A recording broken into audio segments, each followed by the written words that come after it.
Fala pessoal, tranquilos? Meu nome é Benito, sou professor de Biologia e hoje nós teremos uma aula sobre conceitos e consequências das reproduções assexuada e sexuada, tá certo?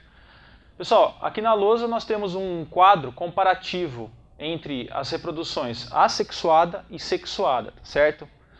Bom, os organismos que se reproduzem de forma assexuada, eles têm uma velocidade de reprodução muito maior do que se comparado com os organismos que se reproduzem de forma sexuada, tá certo? Que é menor. Então, em azul, as vantagens, em vermelho, as desvantagens de uma com relação à outra, tá certo? Bom, o gasto energético que os organismos que se reproduzem assexuadamente despendem para esse tipo de reprodução é bem menor, tá certo?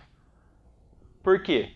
Os animais que se reproduzem de forma sexuada, ou as plantas também, elas gastam muita energia para corte, competição por fêmeas, tá certo? E todo o sistema de corte, tá certo? Então o gasto energético na sexuada é muito maior.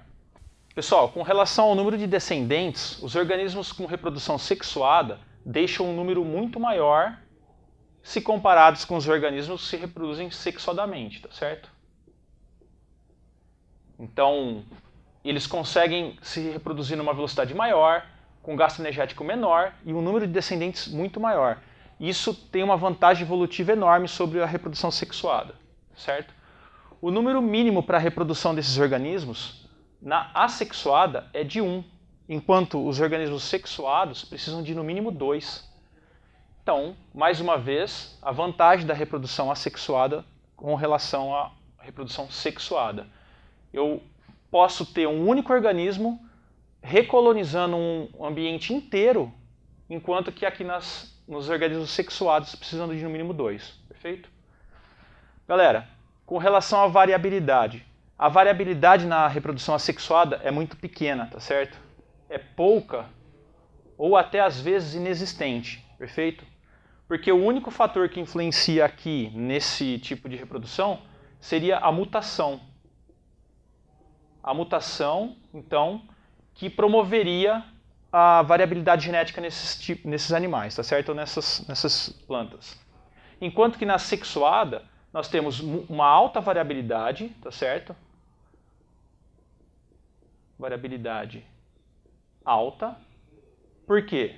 Além da mutação, nós temos também outra força que atua aqui promovendo variabilidade, que é a recombinação.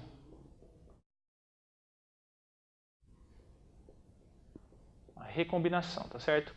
Porque na troca de gametas ou na troca de material genético que esses organismos fazem por reprodução sexuada, a recombinação é muito forte nesse sentido, tá certo? Pessoal, então, tendo isso em mente, a gente não pode deixar de pensar na seleção natural atuando sobre esses tipos de reprodução, tá certo? A seleção natural nada mais é que uma força que atua sobre diferentes tipos de fenótipos ou genótipos desses indivíduos, selecionando os mais aptos a sobreviver no dado ambiente. Então, como nesse exemplo, esses organismos aqui, eles têm uma taxa de reprodução menor, então eles acabam, ao longo do tempo, sendo extintos aí, enquanto os organismos que são mais aptos, com maior taxa de reprodução, acabam se perpetuando no ambiente. Certo? Obrigado, pessoal.